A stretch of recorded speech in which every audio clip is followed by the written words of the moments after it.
Il y a 4 ans plus ou moins, on avait à l'époque une recrudescence de la petite violence dans l'école.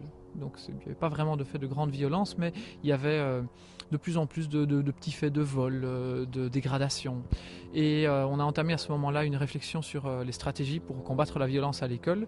Et finalement, ça n'a rien d'étonnant, mais la démocratisation de l'école et la citoyenneté est apparue comme la stratégie globale la plus pertinente. Le projet consiste à d'abord construire la loi avec les élèves et donc construire des règles de respect qui viennent d'eux, qui sont des universels, hein, mais c'est eux qui vont les formuler. Et puis surtout, après les avoir construits, à gérer ces règles de respect ensemble. Et donc, à l'intérieur d'un organe qu'on appelle le Conseil de citoyenneté, eh bien, on va traiter les cas difficiles lorsqu'il y a eu des problèmes de respect, mais on va aussi essayer de convertir ces cas difficiles en réparation pour faire vivre l'école et le collectif.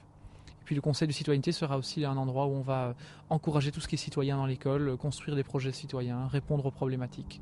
Et donc le but c'est de créer un espace qui se réunit toutes les semaines avec la direction, les élèves, les profs, et qui va travailler ensemble pour le bien de l'école, en répondant aux problèmes de respect et en encourageant les projets citoyens. Ce projet est-il transférable et si oui, dans quelles conditions? Mais d'abord il y a des optiques qui sont transférables.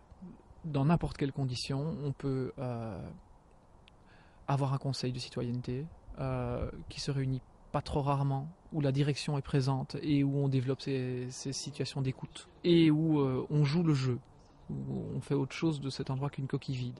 Dans la manière de réfléchir les réparations, il ne faut pas un conseil de citoyenneté pour développer cette idée de levier, de conversion d'incivilité en levier pour la convivialité.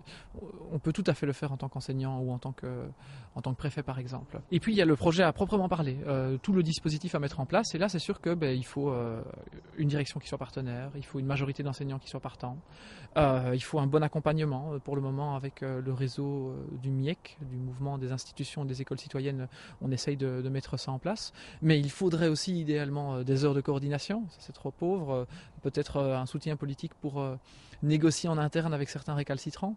Donc là, il y a plein de choses qui sont en chantier par rapport à ça, mais il me semble qu'en tout cas, l'état d'esprit, il est transférable partout tout de suite. Et si les acteurs de l'école sont partants, le dispositif n'est pas dur à mettre en place. Il sera d'autant plus efficace qu'il aura de moyens, mais le mettre en place, ce n'est pas compliqué.